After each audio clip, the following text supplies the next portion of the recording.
அன்பே, எனதன்பே, இனிய அருளாசிர் பேருணர்வு நிலை. அன்பு யோகியே, நேற்று ஓர் விளக்கம் உமக்கு கொடுத்திருந்தேன். அது உணர்வு நிலை பற்றியும் உடல், மொழி, பேச்சு எனும் பாஷை என்பது பற்றியும் விளக்கியிருந்தேன். நீ கடவுள்தான் என்றால்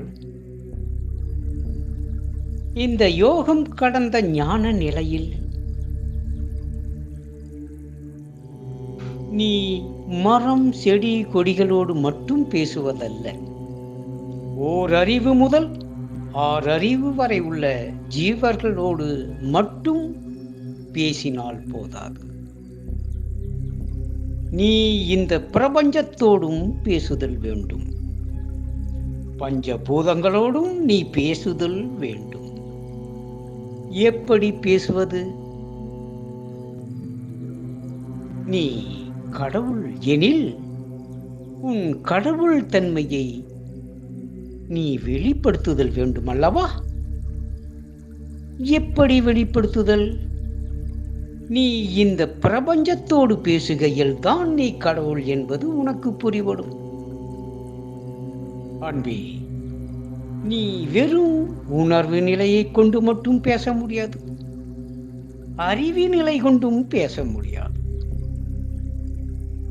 நீ இந்த பிரபஞ்சத்தோடும் பஞ்சபூதங்களோடும் பேச வேண்டுமானால் நீ பேருணர்வு நிலையை அடைதல் வேண்டும். இந்த பேருணர்வு நிலை என்பது அது உணர்வு நிலை கடந்தது, அறிவு நிலை கடந்தது. இந்த அற்புத நிலையை நீ இந்த குண்டலினி தியானத்தால் அடைதல் வேண்டும். அன்பே, நீ தியானம் என்பது என்னவென்று நினைக்கிறாய்?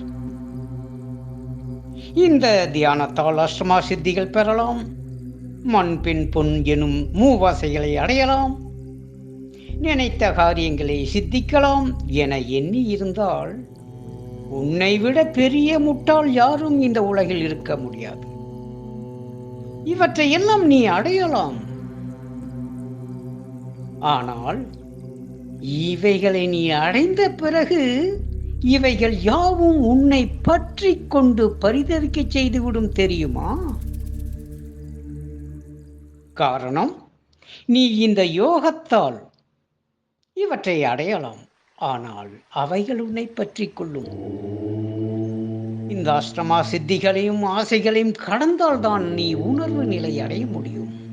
உணர்வு நிலையில் இருந்தவாறு பேருணர்வு நிலையை பெறுதல் வேண்டும். இந்த உணர்வு நிலை என்பது கூட இது கடவுள் நிலை அல்ல. உண்மையில் இந்த உணர்வு நிலை கொண்டு பேருணர்வு நிலை பெறும் பொழுதுதான் நீ கடவுள்.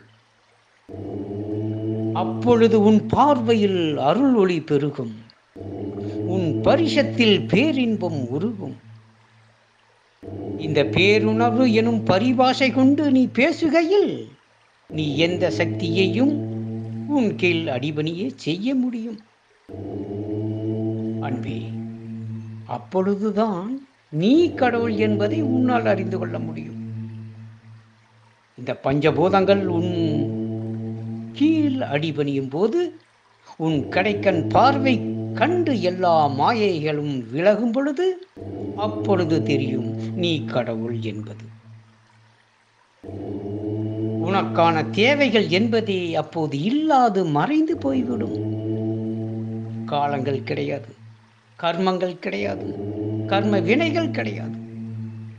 இந்த அண்ட சராசரமும் உன் வசமே. இவை வெறும் வார்த்தை ஜாலமல்ல, நிஜமான உண்மை என்பதை நீ உன் அனுபவத்தில் உணர வேண்டுமல்லவா? அதற்குத்தான் இந்த குண்டலினி தியானம். இந்த தியான நிலை கொண்டு உணர்வு நிலை பெற்று இந்த உணர்வும் கடந்த பேருணர்வு நிலையில் நிலைத்திரு. அப்போது பார், நீதான் கடவுள். இந்த அண்ட சராசரம் யாவும் நீயாக இருப்பாய்.